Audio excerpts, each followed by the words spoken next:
Jai Bhim, Jai Mulnivasi. Welcome to MNT-News Network.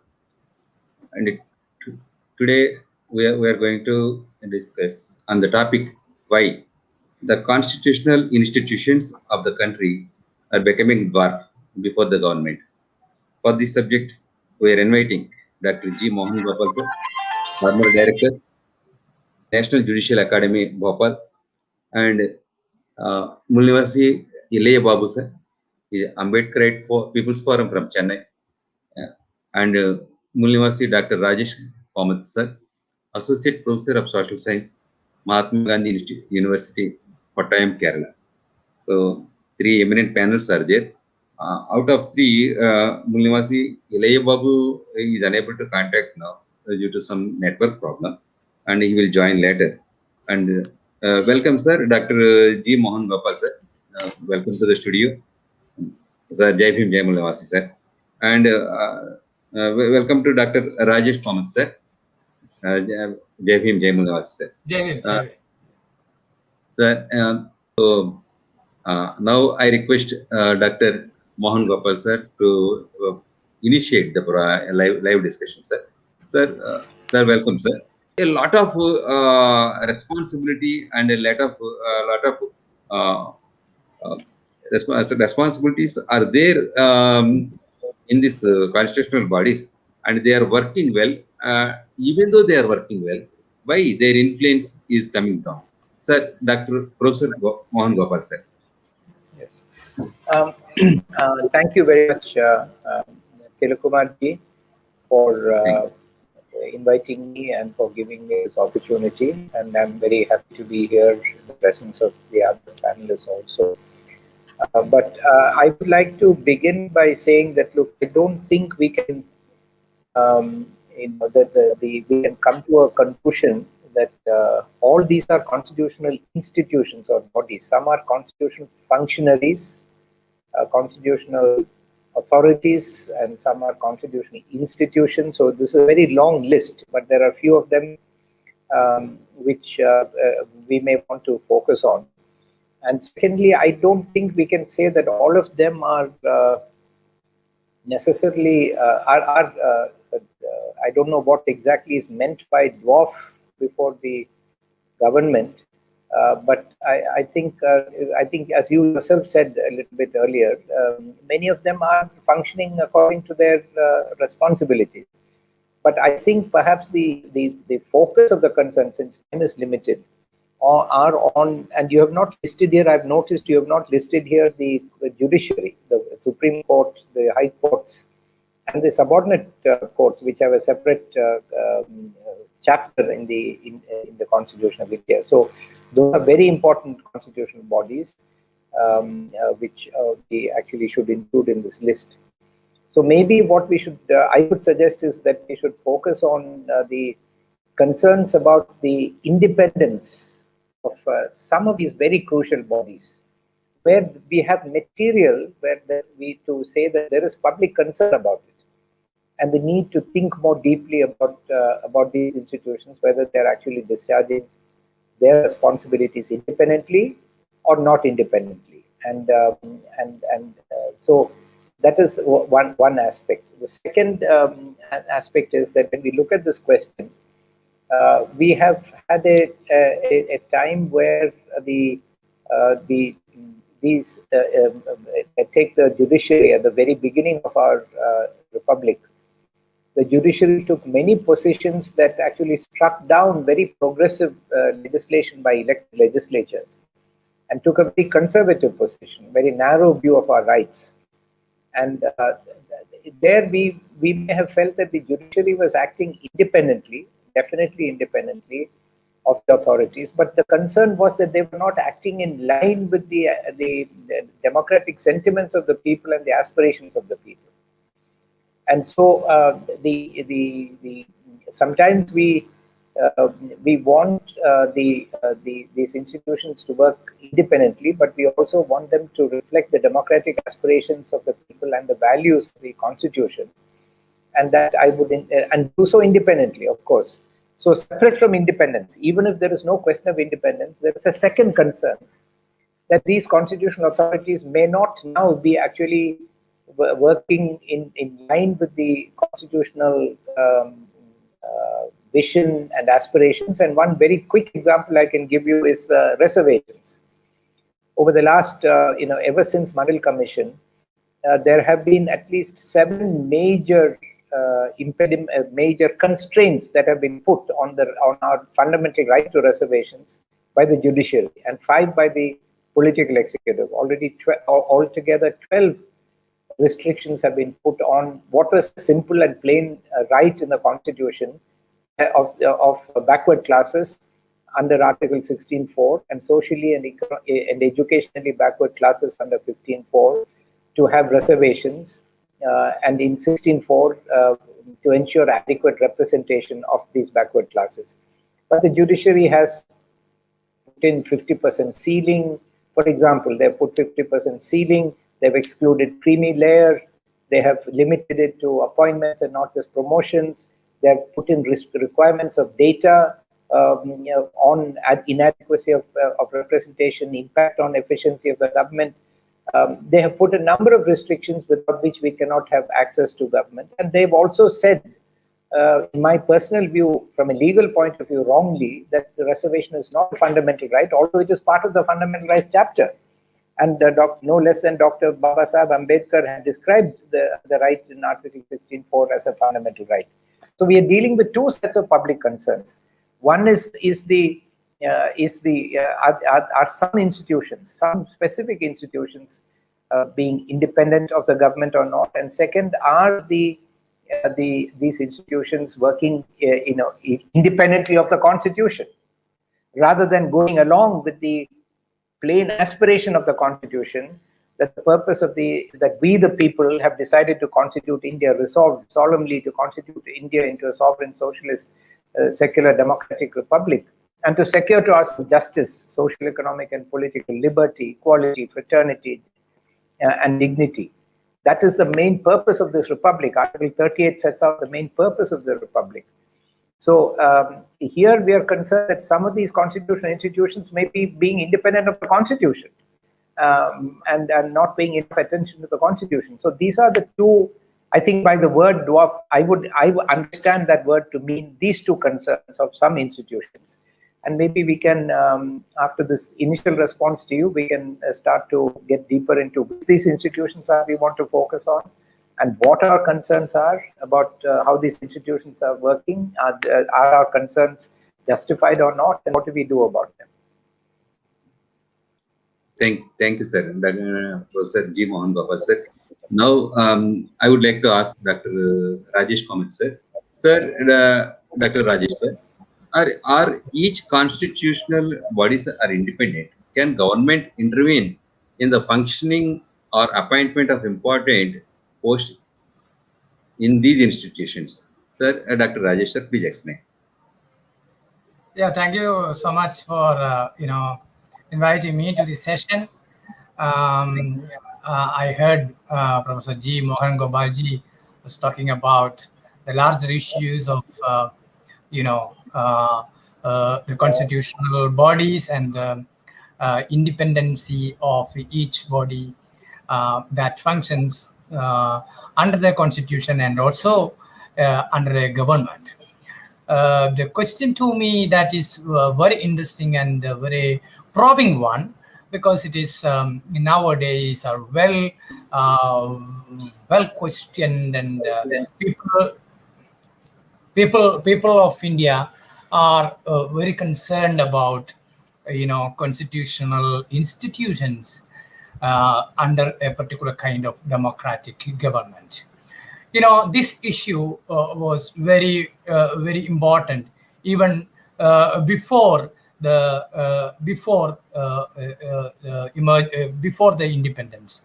Dr. B.R. Ambedkar himself was very much worried about how far the situation of various castes and classes in India, if India become independent. And if India become independent, of course, it will become independent, but it will be controlled, and rather the political executive will be controlled by certain classes and castes that would deny sometimes very integral, very intimate right of the people of marginalized, of margins, that are, of course, Dalits, minorities, and to some extent women.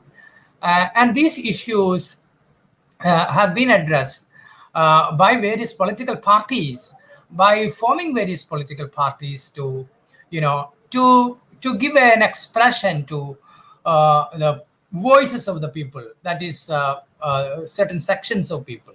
You can look at the emergence of regional parties in various parts of our country that is actually meant to put forward the issues of the people even before the government. So government in India is not that simply independent of all kinds of rigid and conservative structures of society. No, you cannot expect that the government, but the government is of course formed by the people, as people's representatives are sent to the Lok Sabha, Rajya Sabha, and many other bodies, and they form the government. But that government, that government is not fully independent and very functionary agency under the Constitution of India, as Constitution has envisaged, as we the people of India, as Mohanji has rightly pointed out.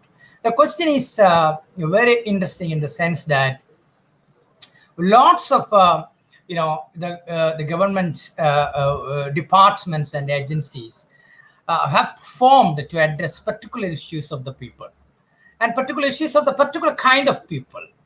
But do we think that that is being satisfied, or that is being addressed well by the government, by the government which is constituted in many channels right from the formation of the first government in India? The thing is that what Ambedkar envisaged or said is right, that those who have socially segregated, socially differentiated, should also be politically differentiated. So when this statement come up, people would often thought of that, this is a very kind of separatist statement. But this statement is not separatist, since because it is very, very important in the sense that government is formed by the major elite sections of Indian society. So we understand a concept called deep state. So in a deep state, you see then a certain nature of government, which is always a kind of nature of political structures, social structures that we see in our society.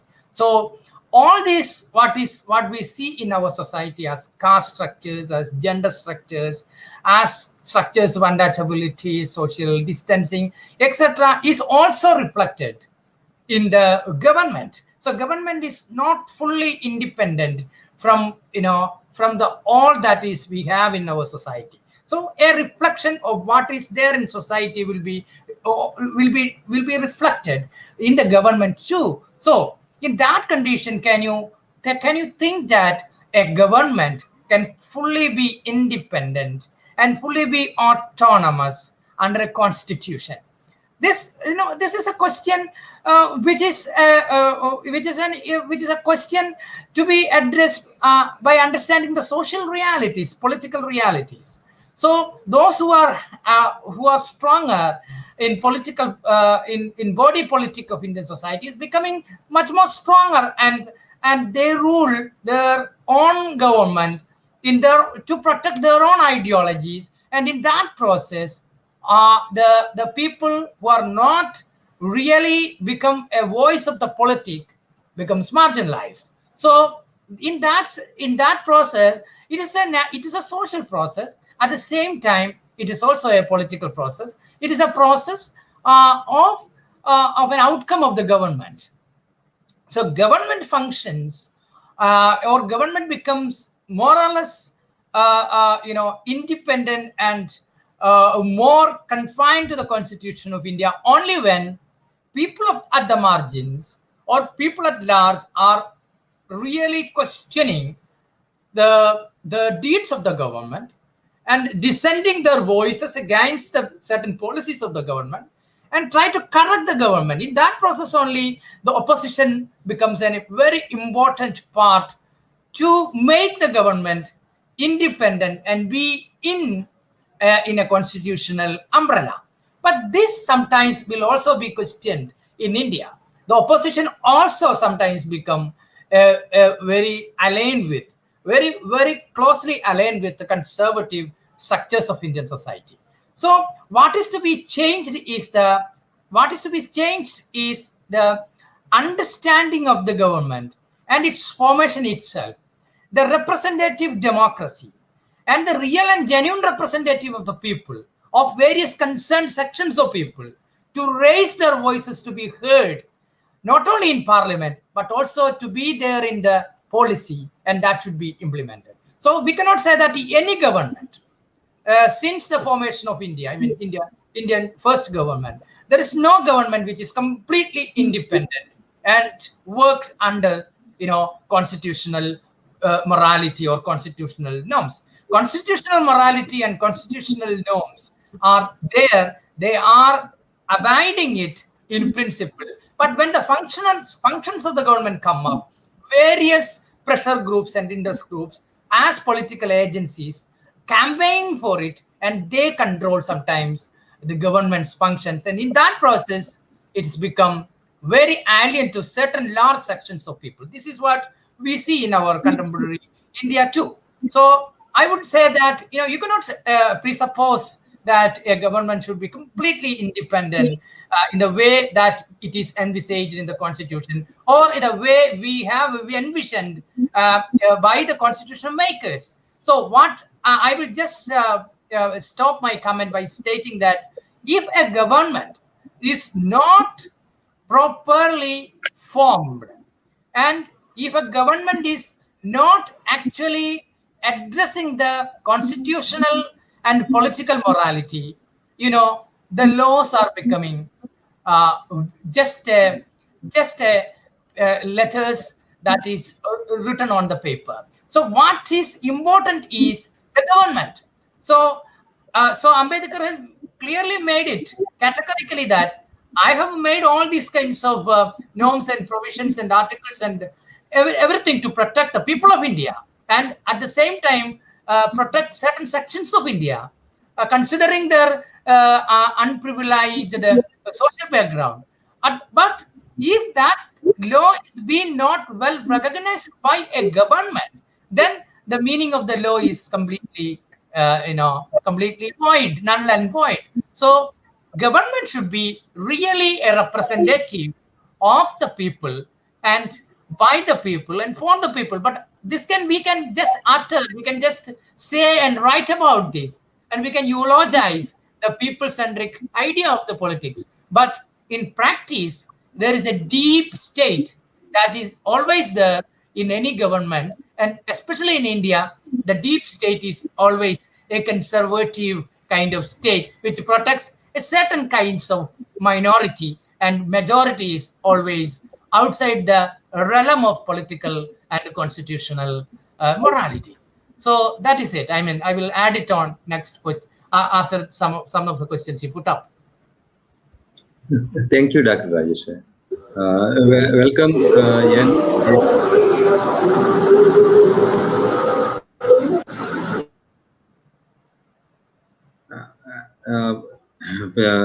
Sir Illayababu, sir. Sir, I would like to ask this question, that each constitutional body has been given its own objective. For the last 72 years of independence, are these institutions functioning as per their objective? Illayababu, sir, please explain. Yes, you are asking the objectives of the constitution is functioning properly. I can say simply, I can say one thing is the objectives and functions of the all constitutional bodies are properly, but the person who implements is the problem.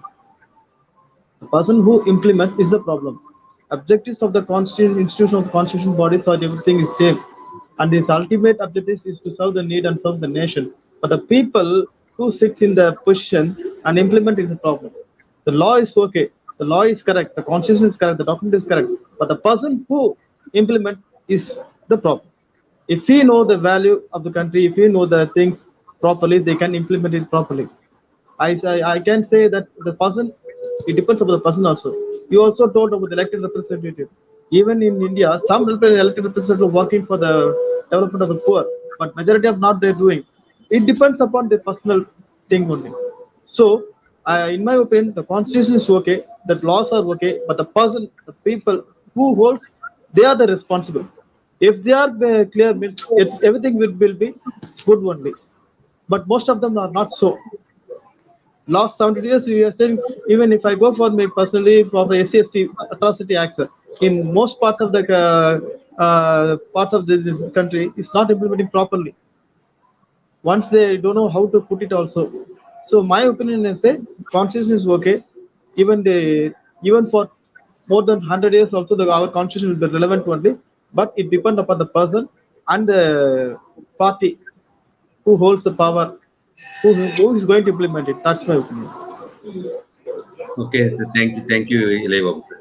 Sir, Dr. G.Mohan Gopal sir. Sir, I would like to ask this question. What is the objective of Election Commission of India? Is this commission functioning independently, or as per the objectives laid down by the Constitution of India? Can government call governor at midnight time to appoint new government? Sir, please explain.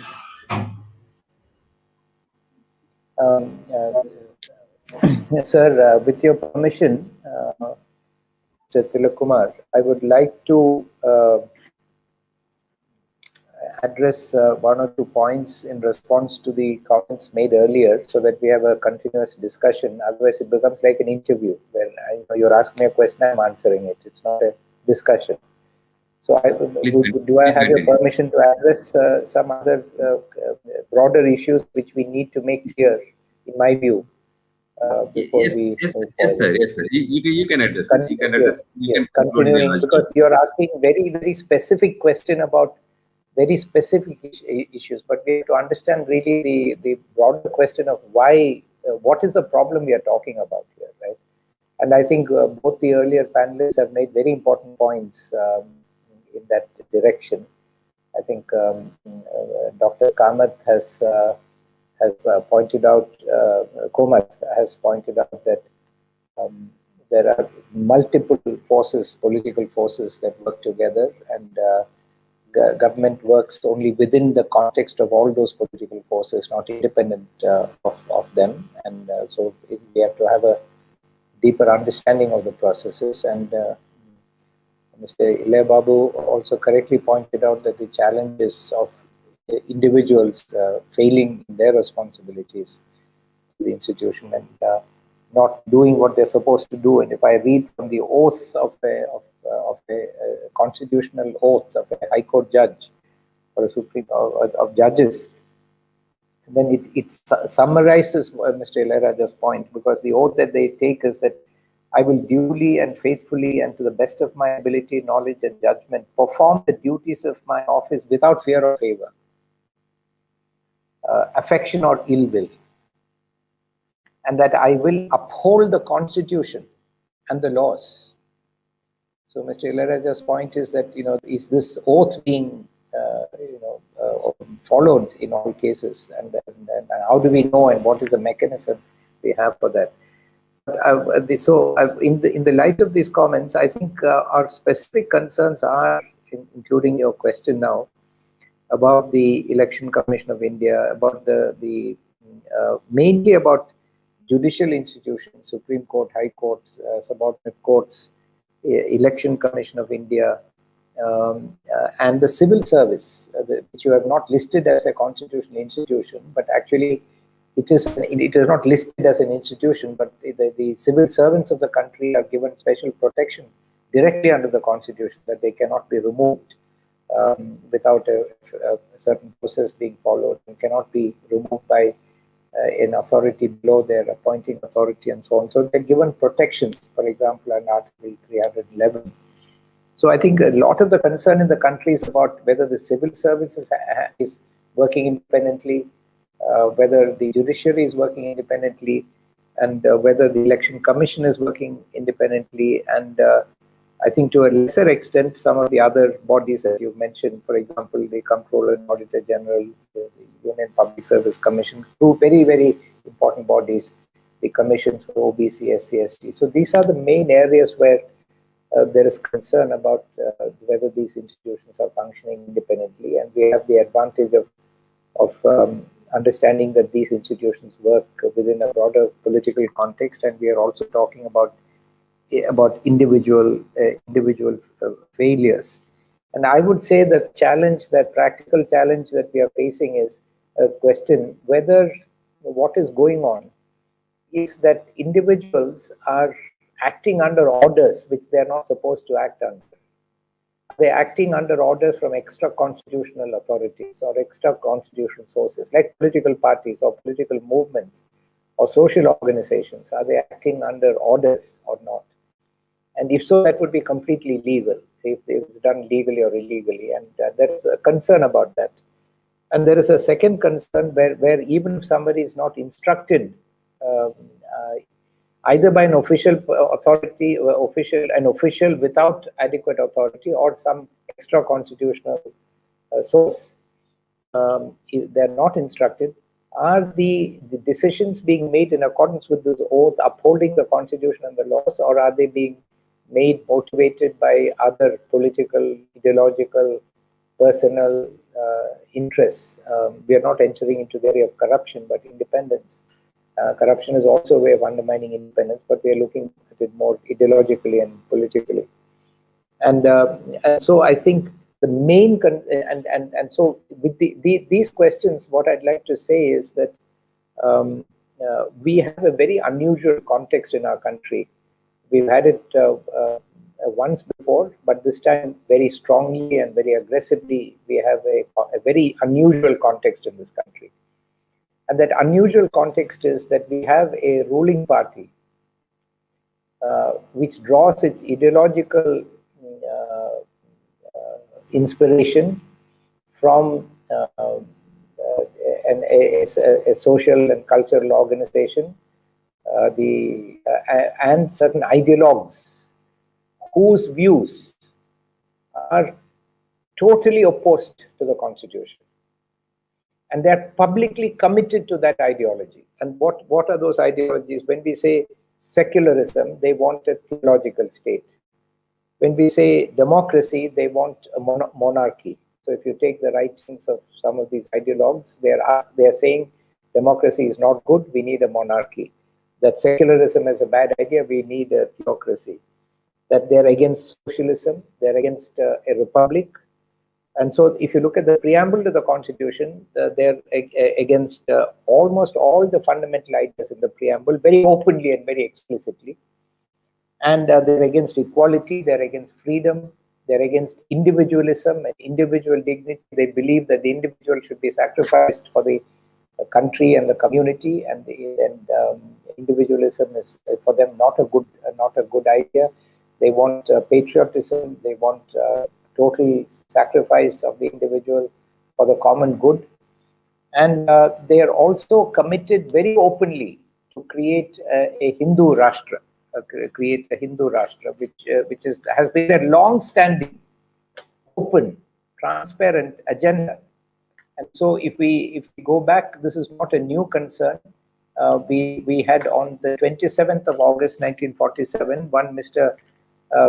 Muniswamy and Mr. Nagappa, Muniswamy Pillai and Mr. Nagappa, both scheduled caste members of the Constituent Assembly, had openly expressed a concern. And Mr. Muniswamy Pillai had actually said on 12 days after independence that the scheduled castes have fear that the Hindus have come to power and the Hindu Raj will be established, and the Chaturvarnya will be, we will be taken back to Chaturvarnya. And to harass the Harijans. So we have a context where a political dispensation is actually controlling government, which is openly and transparently committed to goals which will require overthrowing the constitution, because you cannot establish a Hindu Rashtra under this constitution. And they have not renounced that goal. They have not renounced that goal. In fact, many of the leaders still keep talking about it. And some of them say that it's already happening, it's already happened. So we are now the question is, how do we view the behavior of the constitutional authorities, particularly the authorities we talked about in this context, when the country is actually deliberately, the government of the country is led by people who want to take the country on an ideological path which is diametrically opposed to the explicit ideology of the constitution. In this context, I think the question that we should be asking is, should these constitutional institutions and officials actually stand up and fight against this to protect the republic? Or leave it only to citizens to protect the constitution of the republic?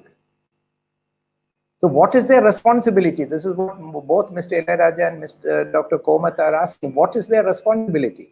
We know this. We know that this is all very transparent and explicit, that they want to establish a theocratic monarchy or theocratic autocracy in this country. They believe that is the best. They believe that that is in the best interest of this country, that we should have Chaturvarnya, that they don't believe in equality, because they believe in individuals having three gunas, Rajasic, Tamasic, and Sattvic.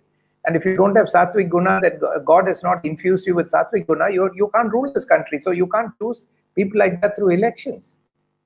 So the question is, we are not talking simply of whether individuals are failing the constitution anymore, or acting independently, and are doing their responsibility or not. We are asking a much bigger question. These constitutional authorities' job is to defend the republic. What are they doing to defend the republic and openly fight to save the republic? We are actually, by coincidence, Mr. Tilak Kumar, in the 8th decade of our constitution. 8th decade of our constitution. Many people may not have noticed, or may have noticed, that the American Civil War took place in the 8th decade of the American Constitution. So we are exactly in that period when the United States, after also a very feudal country, very big republic, a lot of landowners and all that, brought in a constitution with a democratic structure, and there was a backlash against it by the old elite, and they actually went into a civil war. Of course, we hope we will not have a civil war. We should avoid a civil war, but that's where constitutional bodies have to assert themselves and have to fight the ideologies that are anti-constitutional, which are the stated ideologies of those who are controlling the political executive today. What is the responsibility of the constitutional officials and constitutional bodies in this context? I would like to frame that as the issue. Let me stop here for now. Thank you, Professor G.Mohan Gopal, sir. Sir, at present, India is in safe because Mulnivasi Bahujans consist of 85% of the population of this country.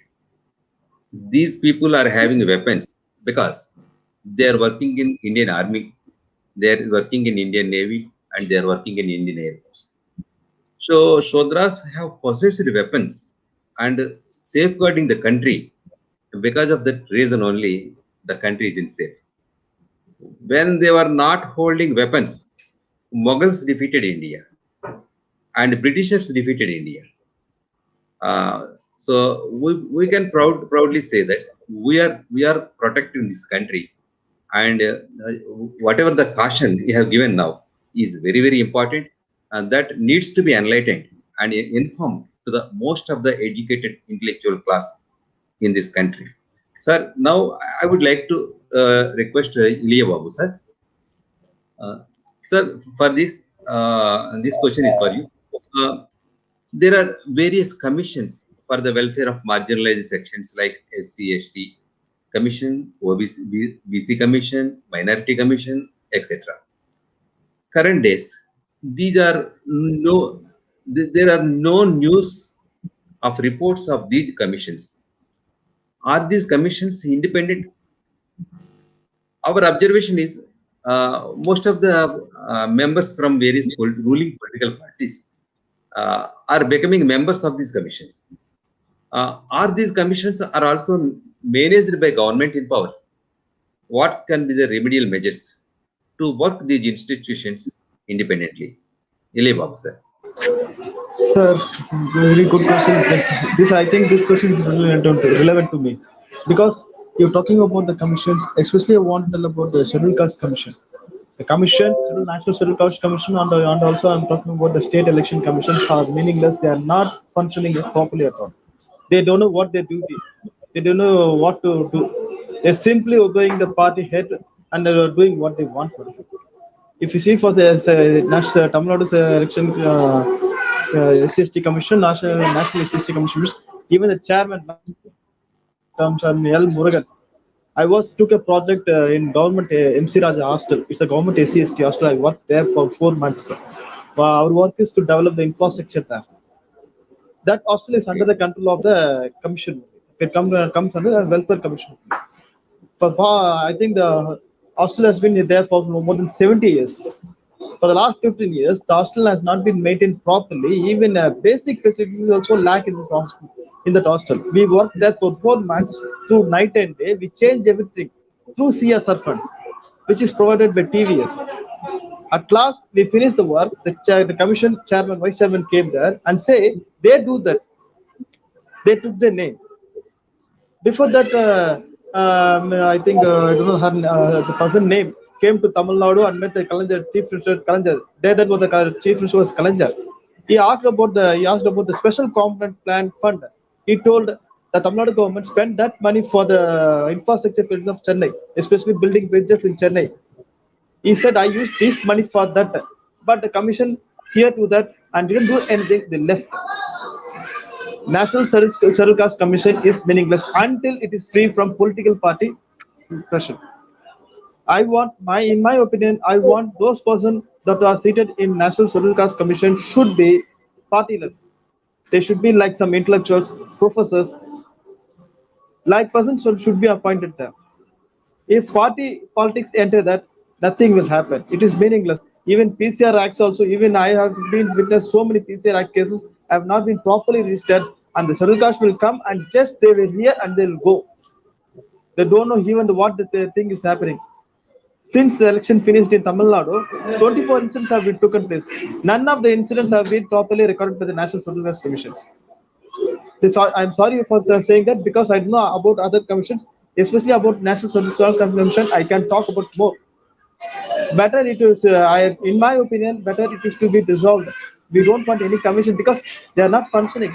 The person who holds the chair is loyal to the party only and loyal to the person who appointed him. Not it doesn't know anything. Yeah, I'm asking that person name exactly. He's telling my loyal is to my party and the person who nominated me. I will do and according to the will and then I can't act of my own. He told that in the press meet itself, in the local guest house. I have witnessed so many things.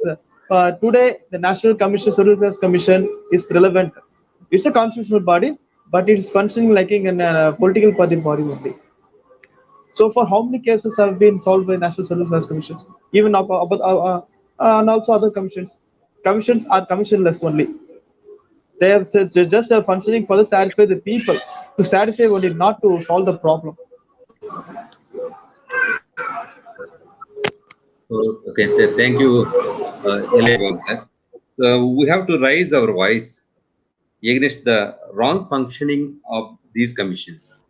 This is one of the solution. Otherwise, they will function as they like, and they are loyal to their parties, and they are diluting the influence of these commissions. You have rightly said. Now, I would like to ask Dr. Rajesh Komath, sir. Sir, in current days, it is observed that whosoever is raising a voice for liberation, justice, marginalized section are targeted and put behind the bar in the name of national interest.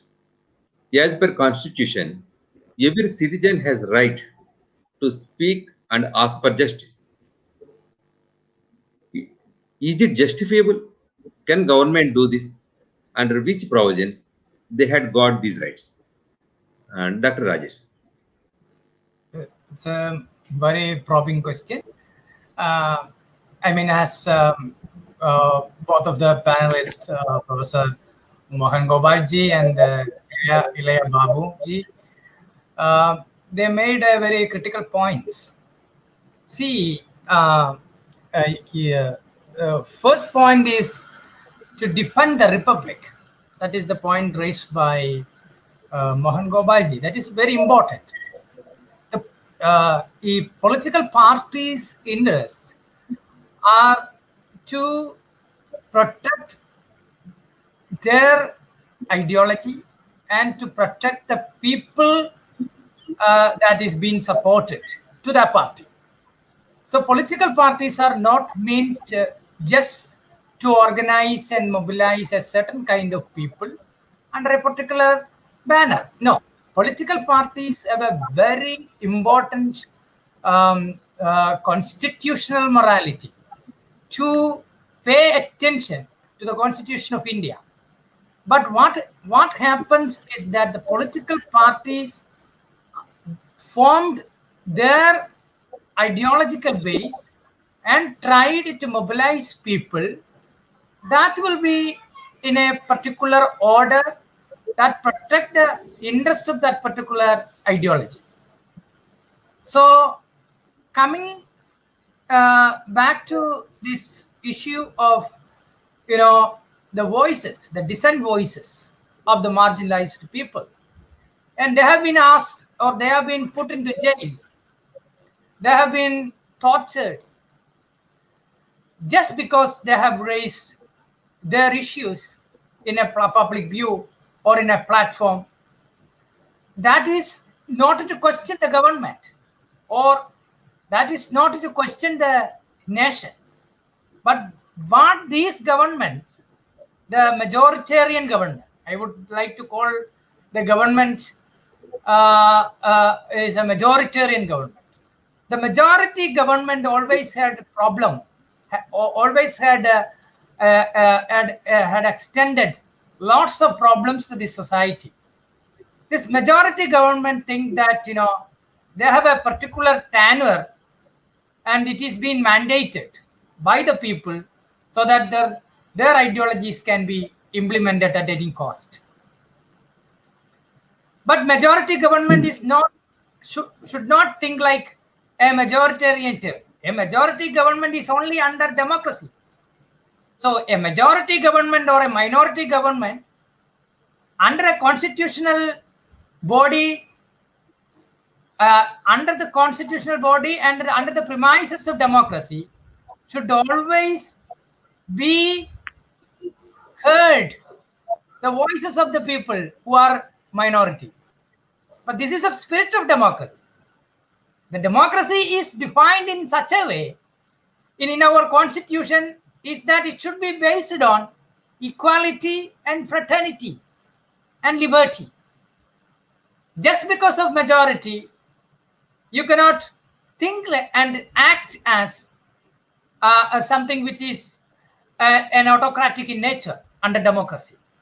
So this is a problem. The problem is that the constitutional morality, the democratic sensibilities of political parties are very important. For now, what happens in India, as Mohanji has rightly pointed out, is that India as a nation is trying to define against the idea of India. The idea of India was put forward in the constitution. That is based on the secular fabric of Indian Republic. That is based on the liberty and fraternity and inclusive in nature. Every sections and ethnic and minority bodies, languages, everything has been included, and it is an inclusive democracy and at the same time a participatory democracy. This idea of India and the idea of Indian Republic is being slowly questioned and erased by the Hinduized groups that is very much rooted in Indian society right from the beginning, right from the formation of Indian government, or before the formation of government. Even in the national struggles, you could see the conservative Hinduized notions that was very integral in the process of political discourse in India. What I'm saying is that India as a nation is nowadays is been trying to define on the basis of religion, on the basis of culture, on the basis of language. And India is being tried to define as a Punya Bhumi, not even as a motherland. It is a Punya Bhumi kind of a concept that has been highly rooted, I mean politically used and rooted in our body politic. That is, I would say that it is completely hegemonic Brahmanical values. So that is the base of a party, and that party come into the power. Would you think that the minorities, the untouchable castes, Dalits, Adivasis, women, and other marginal sections of society would get justice to such a kind of a party which is driven by an ideology which is completely against the minority or democracy, the minority democracy or participatory democracy? This is the integral question. But at the same time, I will not devalue the existence of political parties. Without political parties, we cannot form a government as per Indian constitutional provision. You should come and you should stand before the people, and people will select, people will elect the representatives, that they will send it to the parliament, and they will form the government. And these political parties, when they become the government, they should not work as a political party. That is a problem. When they form the government, they should encapsulate, they should internalize the idea of India that is envisaged in the constitution. So this idea of India is democratic in nature, participatory in nature, and inclusive in nature, inclusive of all caste, class, and ethnic ideologies. Look at the questions of citizenship. We, the people of India, is the central word that has been there in the beginning of our constitution. But we, the people, those people who are residing in India, is the people. Or those people who have been living in this land is the people. But now the idea of the people is also being challenged on very flimsy grounds, on very on partisanal political ground. Then that issue become very disturbing to our political society. So what I would say is that when the voices of the marginalized people, when the voices of the suppressed and oppressed comes up, government have every mechanism to subdue it.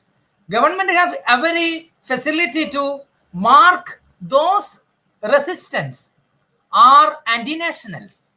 Nowadays, law itself become law itself becomes a powerful tool in the hands of the people who are ruling this country.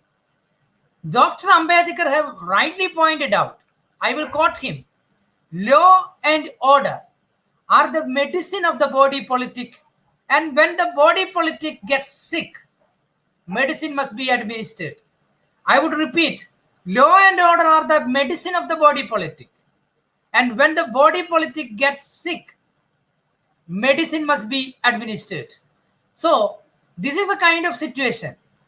So law is to be for the better of the people, for the protection of the democratic values of the people, and not for the controlling and administrating and putting people into the bars. No, that is not the purpose of the law. So what we see is that, as rightly pointed out by the earlier panelists, is that all those voices from the margins, all those human rights voices, struggles for human rights, are being treated as anti-national movements. Look at what happens in Indian universities. Universities is a classic example to portray this ideology. See, look at the problem after the Rohit Vimula's institutional murder. Rohit Vimula and the students were raising very important questions. That they were denied fellowships. They were denied every right of being a student in the campus. And they have organized themselves to voice their problem before the administration. But it is being treated very badly, very undemocratically. And they are put into different issues. That become an issue of the issue has been marked as something which is against the nation. So recently, Supreme Court, we have a very hope in our Supreme Courts of India and other constitutional bodies, especially Yes, court. Supreme Court has said that, see, these kinds of things, the protest against governments are not against the nation. It is only a particular kind of political ideologies that people are resisting it. So this is to be noted. But when a majority government based on a very conservative ideology and negating all other kinds of cultural ethnicity and cultural existence of vast majority of people, then every voices would be treated as something, anti-national. Every protest would be treated as against the nation. This is a kind of narrative, political narrative that nowadays coming up. This is political narrative yeah. deliberately coming up because to subdue, to contain the resistance. So you cannot Thank you. expect these kinds of thing in a highly kind of autocratic kind of democratic system. Thank you. Thank you, Dr. Rajesh ji. Intellectual ignorance is one of the major problem in our country. So enlightenment is required, sir. So now, sir, time is running fast, and there is another 10 minutes. I would like to ask Dr. G.Mohan Gopal, sir. Sir, what are the mechanisms under the constitutional provisions to make work these institutions independently without any intervention of government? If government is disobeying, what are the alternatives to control it under constitutional framework? Sir, please elaborate in brief, sir.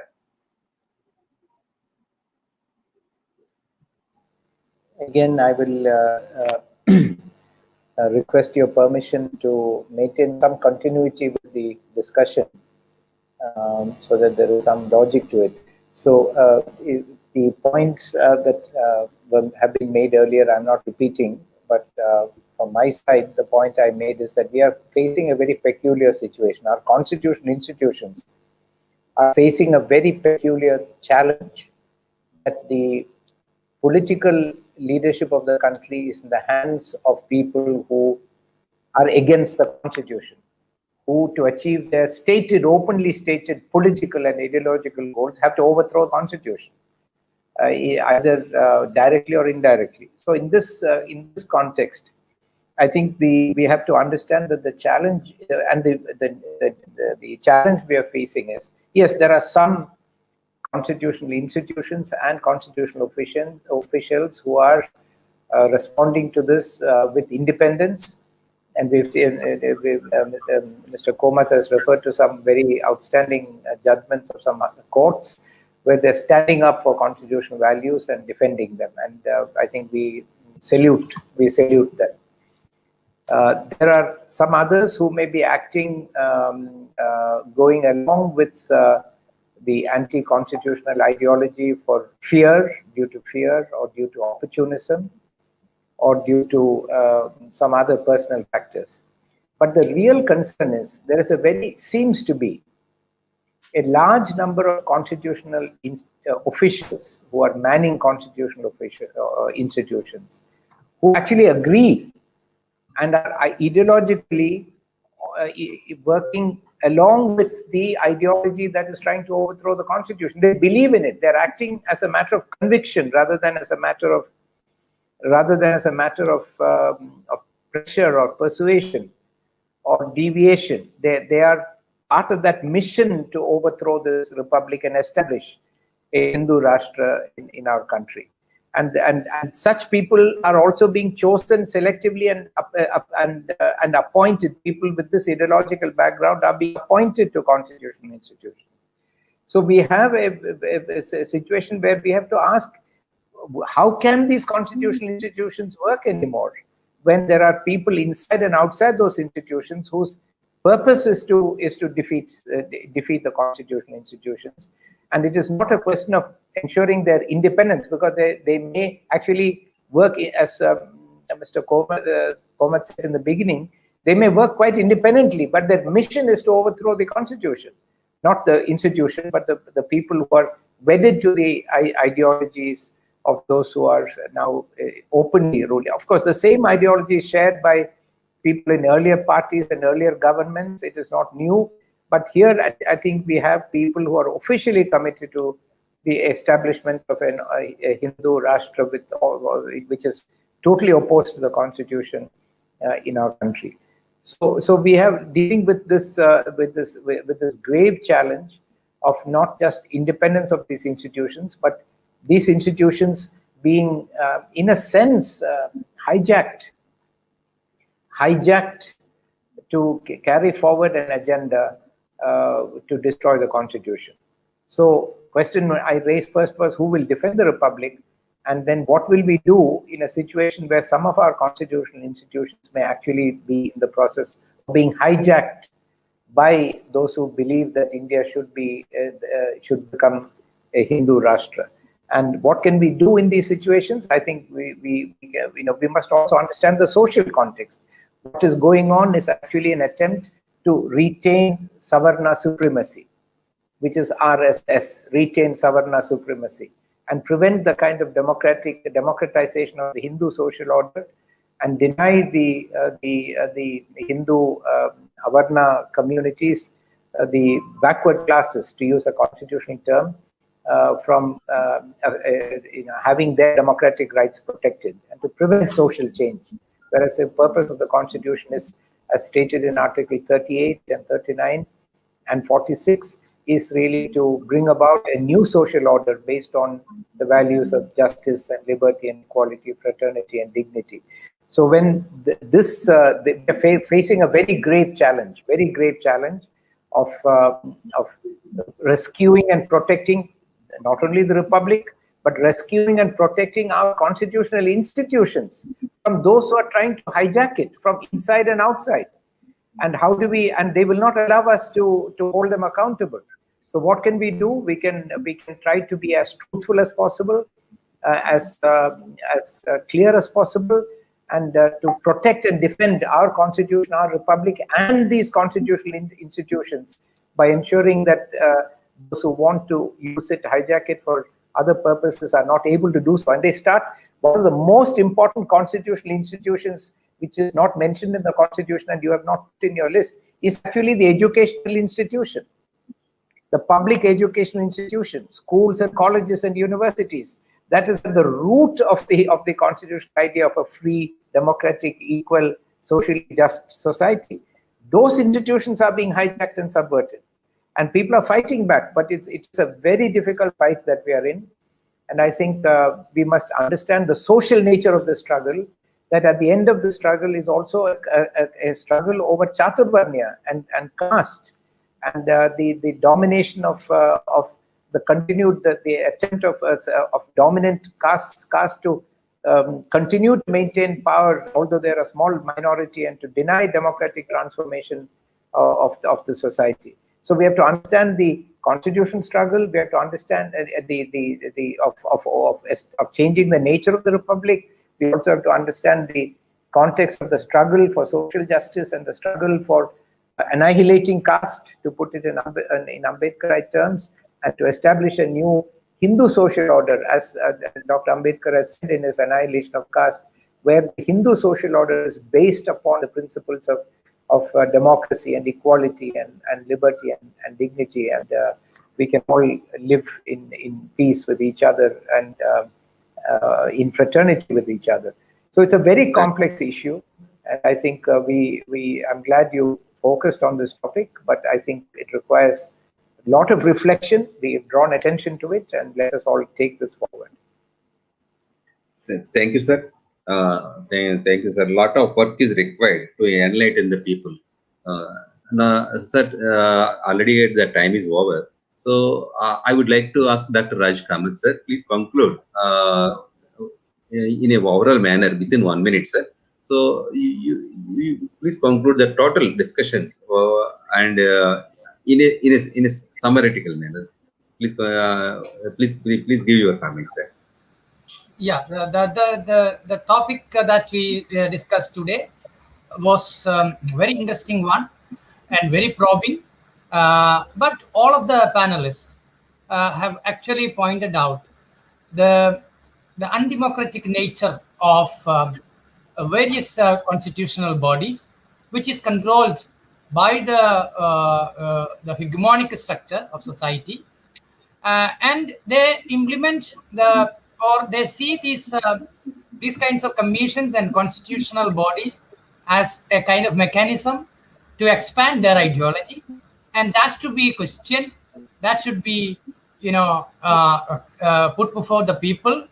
As Illayababu has rightly pointed out the case of Tamil Nadu SC/ST commissions, the working of the commission, it's all very interesting that it is almost nothing is being done on the basis of the SC/ST commission to probe the cases of the scheduled caste and scheduled tribes people. They are not being acted in a very democratic way. It is being controlled by the political party and the government for their sake. Similar is the case in our national context, and the spirit of the Indian Republic is being well portrayed by Mohan Gumarji sir, and he have pointed out very categorically how far the right-wing forces who rule India is anti-democratic and anti-people, and of course anti-constitutional, anti-constitution. So these are the summary of our today's discussion, and this is a very valid discussions. And I have myself pointed out certain issues of how far it is being contained by government. The resistance has been contained by the government by putting them into jail and putting them as anti-nationals, etc. But these are the larger issues that we could see nationwide. Every points of everyday life of the people is being challenged and questioned, and the issues of marginalized and Dalit Bahujans are very crucial and critical. And these are the points, and to voice against this is very important. That is the message of today's discussion. I thank Tilak Kumar and MNT groups that conducting this kind of discussion, and is also inviting me to be part of this wonderful panel. Thank you so much. Yeah. Thank you, Dr. Rajesh ji.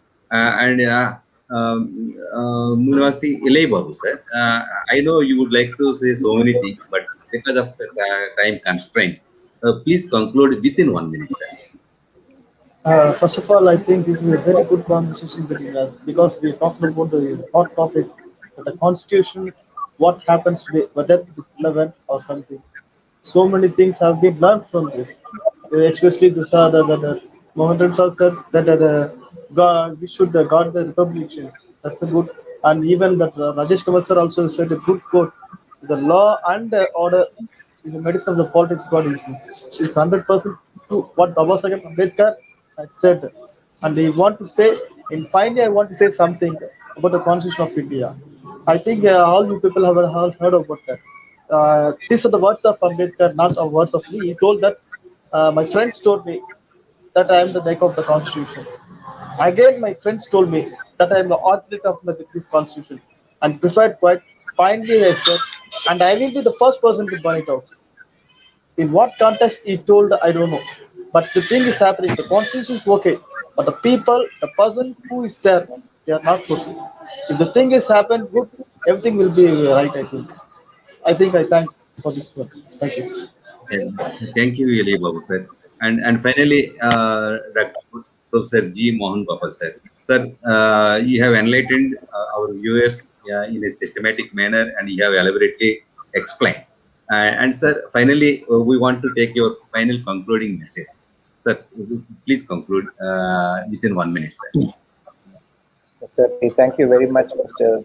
Kumar. I think the main message is that we are in the midst of a very grave constitutional crisis.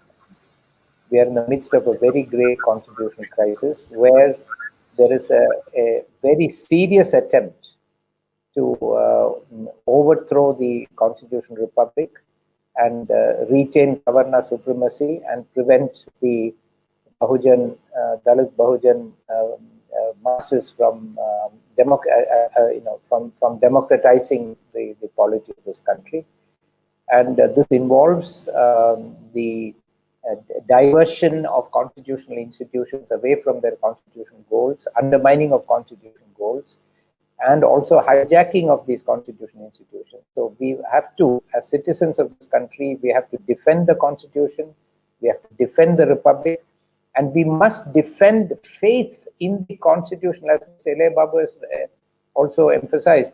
We must defend faith in the fundamental concept and institutions of the constitution, that these are sound institutions and we have to protect them from those who attack it. So we have to defend these institutions and ensure that the constitutional vision is achieved. And so we have a very big responsibility. I think we need to, each of us, do whatever we can to fulfill this responsibility in this grave hour of crisis for the country. Thank you for your very valuable information, sir, and thank you, Illayababu sir, and thank you, Dr. Rajesh Komath sir. Sir, we are having a very big network in this country. BAMSA, Mulnivasi Karmachari Kalyan Mahasangh, Mulnivasi Sangh, and other People's Party of India, other offshoot organizations are actively working in this country. And ours is a cadre-based organizations, and our cadre are continuously working and enlightening the public throughout the country. I would like to thank all the listeners and viewers for viewing and listening to this program. And this program is recorded and will be available in YouTube, Facebook, and Twitter. And whenever you want to see this program, and you can watch, and you can just go through YouTube, Facebook, and Twitter. It will be available at any time.